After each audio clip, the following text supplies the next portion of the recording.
Selamat sore, perkenalkan nama saya Natalia Tanti Bustando, NIM 2003-03008, kelas A semester 1, Fakultas Ilmu Sosial dan Politik, Universitas Nusa Cendana.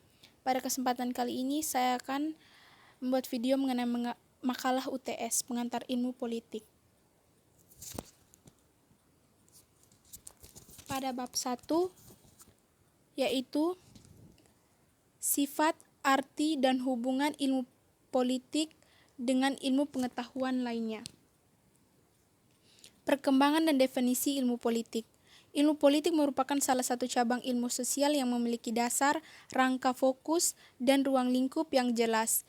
Ilmu politik merupakan ilmu yang masih muda usianya karena baru lahir pada abad ke-19. Dalam ilmu politik juga berkembang pada zaman Yunani kuno, yaitu pemikiran mengenai negara yang sudah dimulai pada tahun 450 sebelum Masehi. Dan sesudah Perang Dunia Kedua, perkembangan ilmu politik semakin pesat lagi di negeri Belanda, di mana sampai saat itu penelitian mengenai negara dimonopoli oleh Fakultas Hukum didirikan Fakultas Ilmu Sosial dan Politik pada tahun 1947 di Amsterdam, dan di Indonesia pun didirikan Fakultas Ilmu Sosial dan Ilmu Politik atau Fisipol seperti di Universitas Gadjah Mada, Yogyakarta. Selain itu juga Fakultas Ilmu Sosial kemudian berganti nama menjadi Fakultas Ilmu Sosial dan Politik atau FISIP seperti di Universitas Indonesia, Jakarta, di mana ilmu politik merupakan jurusan tersendiri. Berikut berdasarkan definisi ilmu politik. Ilmu politik merupakan ilmu yang mempelajari politik atau politis atau kepolitikan. Politik adalah usaha menanggapi kehidupan yang baik, di mana di Indonesia kita teringat pepatah gemah ripah loh jinawi. Politik dalam suatu negara atau state berkaitan dengan masalah kekuasaan atau power, pengambilan keputusan atau decision making, kebijakan publik atau public policy, dan alokasi atau distribusi atau allocation or distribusi. Jika dianggap bahwa ilmu politik mempelajari politik, maka perlu kiranya dibahas dahulu istilah-istilah politik itu. Politik atau politis adalah usaha manusia menentukan peraturan yang dapat diterima baik oleh sebagian warga untuk membawa masyarakat ke arah kehidupan bersama yang harmonis. Yang berikut bidang-bidang ilmu politik. Ilmu politik dibagi dalam 4 bidang, yaitu teori politik, lembaga-lembaga politik, partai politik, golongan-golongan, dan pendapat umum. Yang berikut hubungan internasional. Hubungan ilmu politik dengan ilmu pengetahuan lain. Yang pertama, sejarah. Sejarah merupakan alat yang paling penting bagi ilmu politik oleh karena menyambung bahan, yaitu data dan fakta dari masa lampau untuk diolah lebih lanjut. Yang kedua, filsafat. Ilmu pengetahuan yang erat sekali hubungannya dengan ilmu politik ialah filsafat. Filsafat ialah usaha untuk secara rasional dan sistematis secara pemecahan atau jawaban atas pemecahan personal yang menyangkut alam semesta dan kehidupan manusia. Hubungan ilmu politik dengan ilmu sosial lain. Hubungan ilmu politik merupakan salah satu dari kelompok besar sosial dan erat sekali hubungannya dengan anggota-anggota kelompok lainnya seperti sosiologi, antropologi, ilmu ekonomi, psikologi sosial, geografi dan ilmu hukum. Bab 2, konsep-konsep politik. Yang pertama, teori politik. Teori yang menggambarkan dan membahas fenomena dan fakta-fakta politik dengan konsep tidak mempersoalkan norma-norma atau nilai. Teori-teori ini dapat dinamakan non-valuation, biasanya bersifat deskriptif dan komparatif. Teori-teori ini berusaha untuk membahas fakta-fakta kehidupan politik sedemikian rupa sehingga dapat disistematisir dan disimpulkan dalam generalisasi. Yang berikut adalah masyarakat. Masyarakat adalah keseluruhan antara hubungan-hubungan antar manusia. Biasanya anggota masyarakat menghuni suatu wilayah geografis yang mempunyai kebudayaan. Yang berikut negara. Negara adalah organisasi yang dalam suatu wilayah dapat memaksakan kekuasaannya secara sah terhadap semua anggota kekuasaan lainnya dan yang dapat menetapkan tujuan-tujuan dan kehidupan bersama. Negara itu menetapkan cara-cara dan batasan-batasan sampai di mana kekuasaan dapat digantikan dalam kehidupan bersama, baik oleh individu, golongan, atau asosiasi maupun negara sendiri. Yang berikut definisi mengenai negara. Negara adalah suatu daerah teritorial yang rakyatnya diperintah oleh sejumlah pejabat dan yang berhasil menuntut warga negaranya ketaatan pada peraturan perundang-undangannya melalui penguasaan monopolistis terhadap kekuatan yang sah. Sifat-sifat negara. Yang pertama, sifat memaksa. Kedua, sifat monopoli. Dan yang ketiga, sifat mencakup semua. Unsur-unsur negara dibagikan menjadi 4, yaitu wilayah, penduduk, pemerintah, dan kedaulatan. Tujuan dan fungsi negara. Dapat dikatakan bahwa tujuan terakhir setiap negara ialah menciptakan kebahagiaan bagi rakyatnya. Negara yang berhaluan Marxisme atau Leninisme bertujuan untuk membangun masyarakat komunis sehingga bonum publicum selalu ditafsirkan dalam rangka tercapainya masyarakat komunis. Tafsiran itu mempengaruhi fungsi-fungsi negara di bidang kesejahteraan dan keadilan. Yang berikut istilah negara dan istilah sistem politik. Konsep sistem politik menerapkan pokok-pokok gerakan pembaharuan yang timbul dalam dekade 50-an. Konsep sistem politik dalam penerapan pada situasi yang konkret seperti negara mencoba mendirikan studi tentang gejala-gejala politik dan konteks tingkah laku di masyarakat. Selain politik disebut sebagai sistem terbuka karena terbuka terhadap pengaruh dari luar sebagai akibat dari interaksi dengan sistem-sistem lain, maka dari itu seorang sarjana ilmu politik harus mampu melibatkan aspek-aspek non-politik dari kehidupan sosial dalam penelitiannya. Yang berikut konsep kekuasaan. Di antara konsep politik yang banyak dibahas adalah kekuasaan. Hal ini tidak mengherankan sebab konsep ini sangat krusial dalam ilmu sosial pada umumnya dan dalam ilmu politik khususnya. Yang berikut sumber kekuasaan. Sumber kekuasaan dapat berupa kedudukan, kekayaan, atau kepercayaan. Istilah wilayah kekuasaan menjawab pertanyaan siapa-siapa saja yang dikuasai oleh orang atau kelompok yang berkuasa. Jadi, menunjuk pada perilaku kelompok, organisasi, atau kolektivitas yang kena kekuasaan.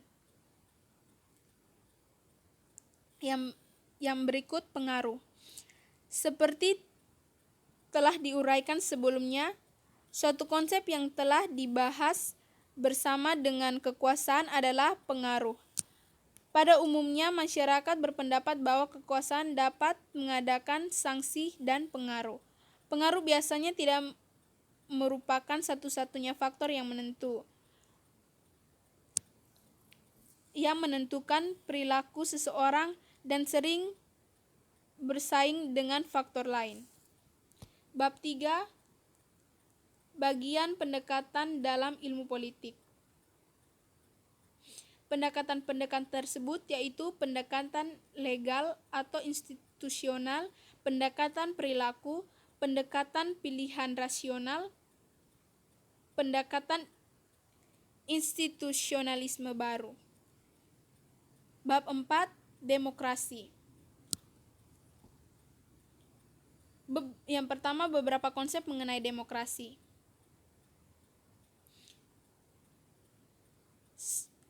Kita mengenal bermacam-macam istilah demokrasi. Ada yang dinamakan demokrasi konstitusional, demokrasi parlementer, demokrasi terpimpin, demokrasi Pancasila, dan demokrasi Soviet, dan demokrasi nasional, dan sebagainya. Konsep-konsep ini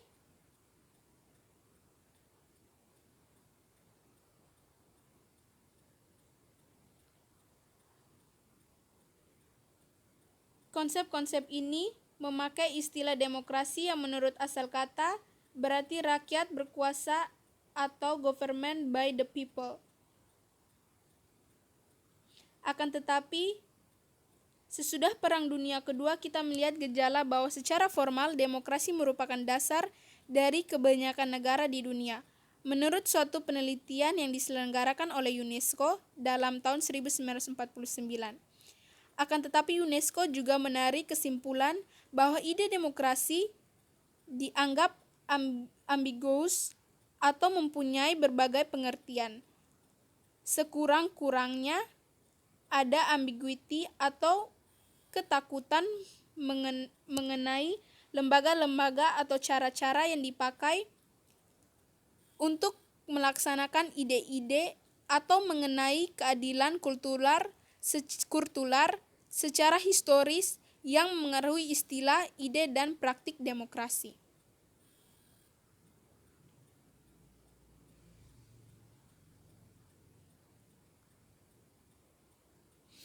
Bab 5, komunisme demokrasi menurut terminologi komunisme dan perkembangan postkomunisme. Yang pertama, menurut ajaran Karl Marx. Karl Marx dari Jerman juga banyak mengecam keadaan ekonomi dan sosial sekelilingnya, akan tetapi ia berpendapat bahwa masyarakat tidak dapat diperbaiki secara tambal sulam dan harus diubah secara radikal melalui pendobrakan sendi-sendinya. Untuk keperluan itu, ia menyusun suatu teori sosial yang menurutnya didasari hukum-hukum ilmiah dan karena itu pasti akan terlaksana. Dalam menyusun teori mengenai perkembangan masyarakat, ia sangat tertarik dengan gagasan filsuf Jerman yaitu George Hegel mengenai dialektik. Filsuf Hegel dimanfaatkan oleh Marx bukan untuk menjadi seorang filsuf sendiri, melainkan untuk mengubah masyarakat secara radikal, katanya. Banyak dari teori serta ramalan Marx telah dibuktikan ketidakbenarannya secara ilmiah dan dalam dunia ilmiah hanya merupakan salah satu dari sekian banyak teori sosial yang timbul dalam sejarah perkembangan teori-teori lainnya.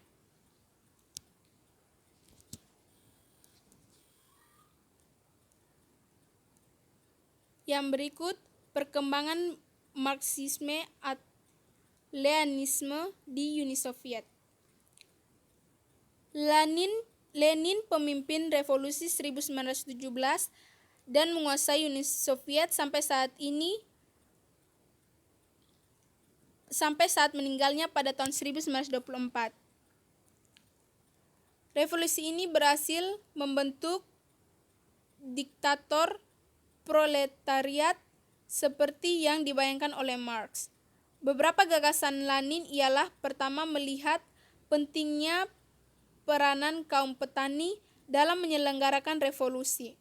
Yang kedua, melihat peranan suatu partai politik yang militan yang terdiri atas profesional revolutioners untuk memimpin kaum proletar.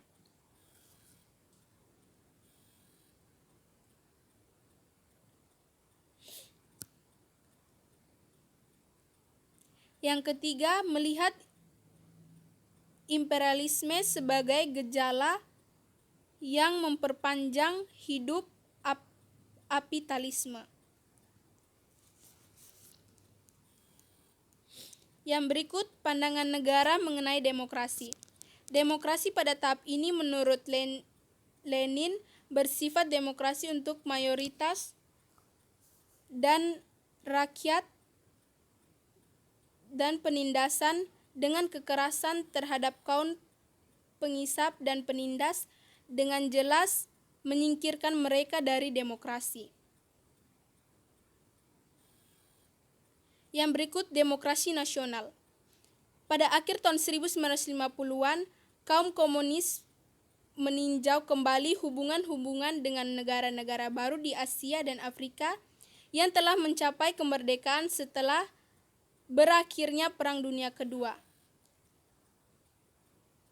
Pada tahun 1960, dalam pertemuan ke-81, Partai Komunis di Moskow, gagasan Khrushchev dirumuskan secara lebih terperinci dan dicetuskan suatu pola baru, yaitu negara demokrasi nasional.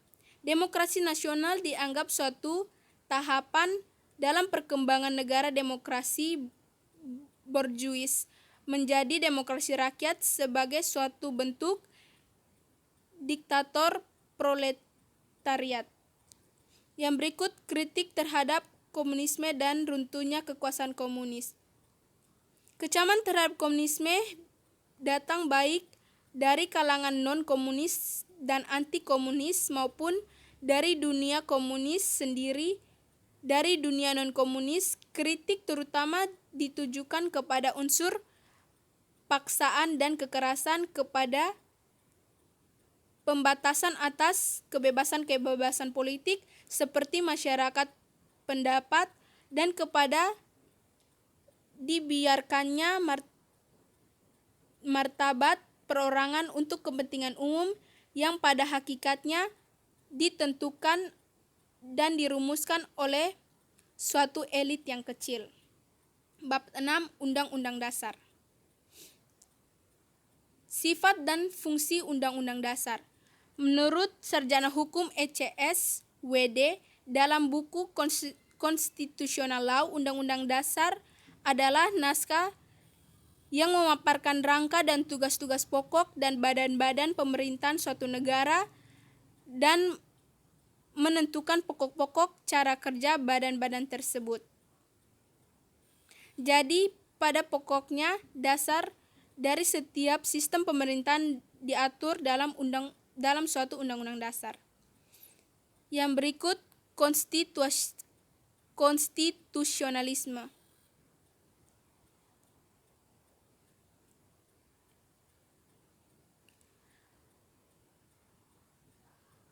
Selanjutnya ditekankan oleh Richard S. Kay bahwa konstitusionalisme adalah pelaksanaan aturan-aturan hukum atau rule of law dalam hubungan individu dengan pemerintahan.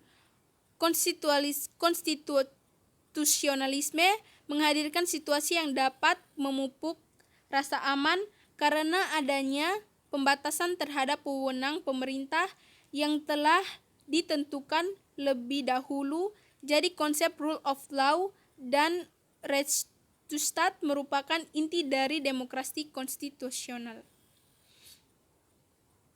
Yang berikut, ciri-ciri Undang-Undang Dasar. Walaupun Undang-Undang Dasar suatu negara berbeda dengan negara lain Kalau diperhatikan secara cermat, ada ciri-ciri yang sama, yang biasanya memuat ketentuan-ketentuan mengenai sosial-sosial sebagai berikut. Yang pertama, organisasi negara. Yang kedua, hak-hak asasi manusia. Yang ketiga, prosedur mengubah undang-undang dasar atau amandemen. Keempat, ada kalanya memuat larangan untuk mengubah sifat tertentu di undang-undang dasar. Kelima, merupakan aturan hukum yang tertinggi yang mengikat semua warga negara dan lembaga negara tanpa kecuali. Yang berikut, Undang-Undang Dasar dan Konvensi. Sudah dikemukakan bahwa Undang-Undang Dasar mencerminkan konsep-konsep dan alam pikiran dari masa di mana ia dilahirkan dan merupakan hasil dari keadaan material dan spiritual dan masa ia dibuat.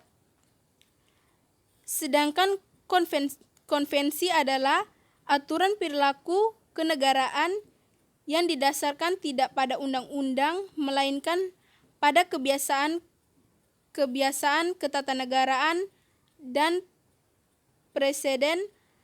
Dalam konteks Undang-Undang Dasar tidak tertulis, konvensi merupakan hal yang signifikan karena ia memberikan arahan tentang prosedur, kekuasaan, dan kewajiban dari institusi-institusi negara utama negara.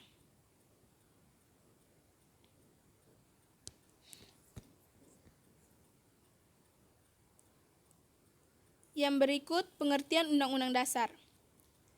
Ada kalanya suatu Undang-Undang Dasar dibatalkan dan digantikan dengan undang-undang baru. Hal semacam ini terjadi jika dianggap bahwa undang-undang yang tidak ada lagi mencerminkan konstelasi politik atau tidak lagi memenuhi harapan dan aspirasi masyarakat. Di Indonesia, kita telah melalui 5 tahap perkembangan Undang-Undang Dasar, yaitu tahun 1945 Undang-Undang Dasar Republik Indonesia, yaitu de facto, yang hanya berlaku di Jawa, Madura, dan Sumatera.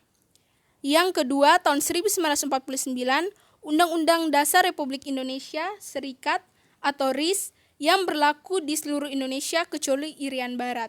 Yang ketiga, tahun 1950 Undang-Undang Dasar Negara Kesatuan Republik Indonesia yang berlaku di seluruh Indonesia kecuali Irian Barat. Yang keempat, tahun 1959, Undang-Undang Dasar Republik Indonesia 1945. Undang-undang ini mulai 1959 berlaku di seluruh Indonesia termasuk Irian Barat. Tahun 1999, Undang-Undang 1945 dengan amandemen dalam masa reformasi.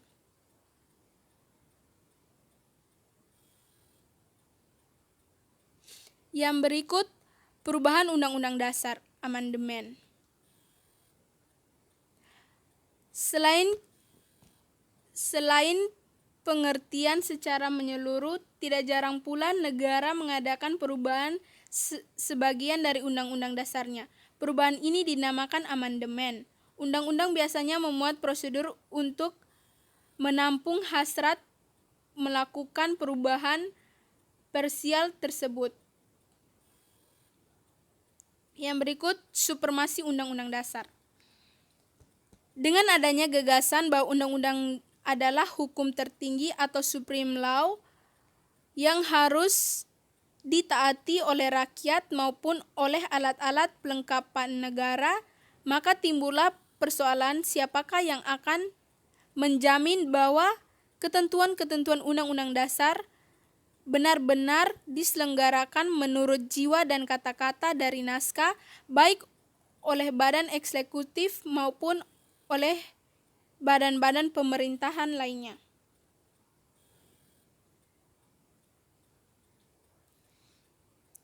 Yang berikut, Undang-Undang Dasar tidak tertulis.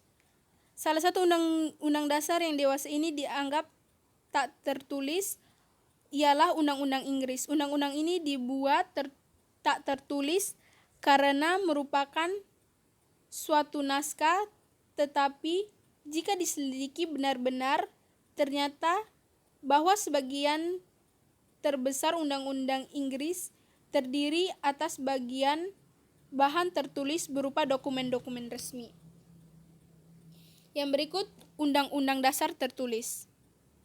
Undang-Undang Dasar Amerika Serikat yang disusun pada tahun 1787 dan diresmikan pada tahun 1789 merupakan naskah yang tertua di dunia. Hak asasi warga negara tercantum dalam suatu naskah yang terdiri yang dinamakan Bill of Rights. Di samping itu, ada beberapa ketentuan-ketentuan yang tidak termuat dalam Undang-Undang Dasar. Ketentuan-ketentuan konstitusional Amerika Serikat terdapat dalam naskah Undang-Undang Dasar, sejumlah undang-undang, sejumlah keputusan Mahkamah Agung berdasarkan hak menguji.